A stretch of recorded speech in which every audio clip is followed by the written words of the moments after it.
باشه شد دلمو میبر. شما شغل چیه؟ دوکی جون یار مهربون، عمه من شیرین زبون. دوکی جون من مریضم، چیکار کنم عزیزم؟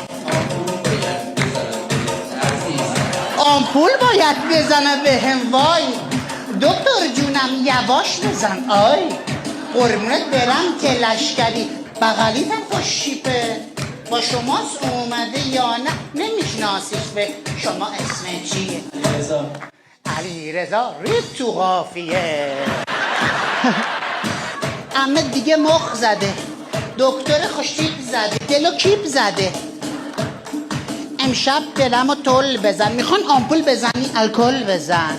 مطب کجاست دکتر جونم؟ همین بغلاس عزیزم. همین بغلاس عزیزم. آمپولو بزن بعد مریضم. دوکی بگو مرحبا. مرحبا جون دلم، یار خوشگلم، جیگر دلم، فدات بشم. برات آمپول زود بزنم عزیزم.